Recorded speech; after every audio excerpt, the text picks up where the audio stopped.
Goeiedag, mede-lidmaat, vriend, familie van die Christusgemeente hier in Stilbaai. Ek is Saul van der Merwe. Ek is al vir baie jare aan die gemeente verbonde.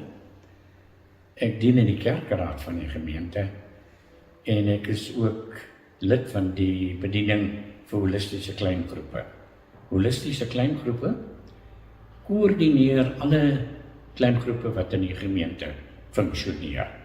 Ons het baie mooi groepe, ons het te min groepe.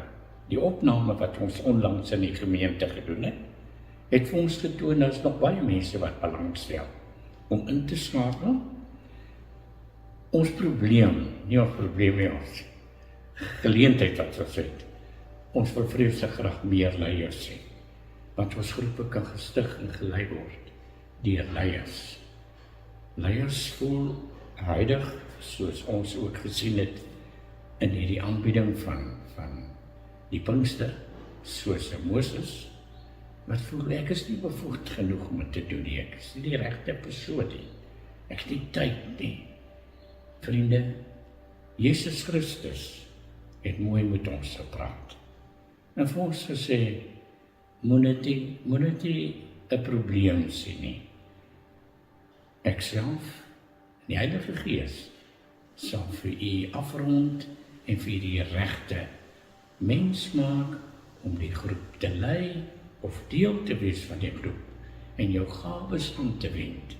Vriende, in omgeegroepe, in biddeergroepe, jeuggroepe, gemengde groepe, in groepe, sien ons om na mekaar. Ons is lief vir mekaar, ons versorg mekaar, ons deel in mekaar se lief en leed. Ons reik uit na ander. Ons doen voorbereiding vir ons gemeente.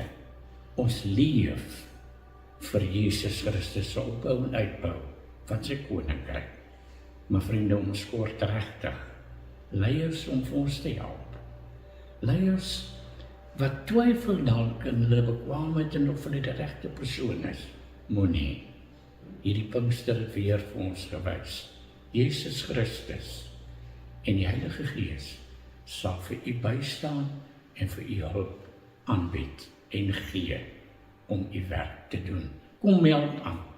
Kom meld aan as deel te wees van 'n groep, maar kom meld ook aan om leiding te neem. Ons het dit nodig. Baie dankie.